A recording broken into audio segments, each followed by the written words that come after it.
पंचतंत्र की कहानियों की रचना लगभग 2000 साल पूर्व आचार्य विष्णु शर्मा द्वारा की गई थी। पंचतंत्र की कहानियों को 5 तंत्रों अर्थात भागों में बांटा गया है, इसीलिए कहानियों के इस संग्रह को पंचतंत्र कहा जाता है। आज नीति कथाओं में पंचतंत्र की कहानियों को प्रथम स्थान प्राप्त है। इसी कारण अभी तक विश्व की लगभग 50 भाषाओं में इनका अनुवाद किया जा चुका है। पंडित विष्णु शर्मा ने पंचतंत्र की रचना की, उनकी इसके संबंध में नीचे दी गई कथा प्रचलित है।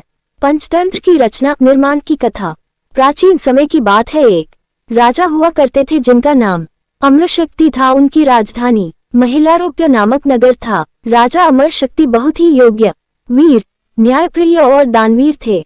उनके 3 पुत्र बहुशक्ति, उग्रशक्ति और अनंत शक्ति थे। राजा के तीनों पुत्र मूर्ख और बेकार के कार्यों में अपना समय बर्बाद करते थे। राजा ने उन्हें बहुत अच्छी शिक्षा देने का प्रयत्न किया, परंतु तीनों ने पढ़ाई लिखाई में कोई रुचि नहीं ली। राजा अपने पुत्रों की मूर्खता और निकम्मेपन से बहुत परेशान थे। अब राजा बहुत चिंतित रहने लगे। उन्हें डर सताने लगा कि उनके जाने के बाद उनके राजपाट का क्या होगा। उनके बेवकूफ पुत्र तो कुछ ही दिनों में राज्य को नष्ट कर देंगे। उनके तीनों पुत्रों में कोई भी ऐसा नहीं था जो राज्य का भार अपने कंधों पर उठा सके।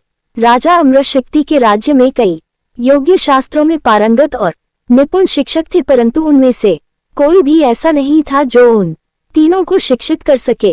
राजा के एक बहुत ही योग्य मंत्री थे जिनका नाम सुमति था।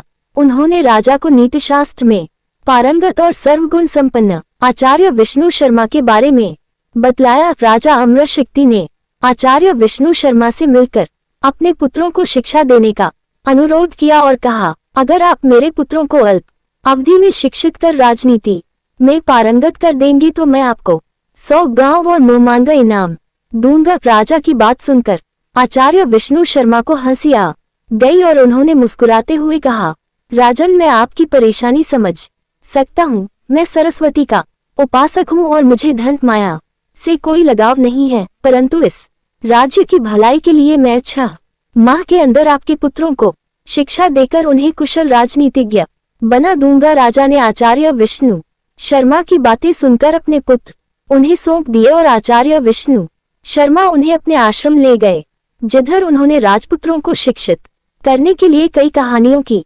रचना की। इन कहानियों को मनुष्य के अतिरिक्त जंगल के जानवरों के पात्रों के माध्यम से रुचिपूर्ण बनाया गया। कहानियों में मनोविज्ञान, राजनीति और व्यवहार नीति की बातें थी। इन कहानियों को 5 भागों में बनाया गया है, इसीलिए कहानियों के इस संग्रह को पंचतंत्र कहा जाता है। पंचतंत्र की कहानियों को सुनकर राजा अमरशक्ति के तीनों पुत्र जल्द ही कुशल राजनीतिज्ञ बन गए। जो भी व्यक्ति पंचतंत्र की कहानियों के बारे में जानता है वो जीवन में सफलता पाता है। इसी कारण लोग अपने बच्चों को पंचतंत्र की कहानियां सुनाते हैं ताकि वो भूनीति कुशल और व्यवहार कुशल बन सके और जीवन में सफलता प्राप्त कर सके।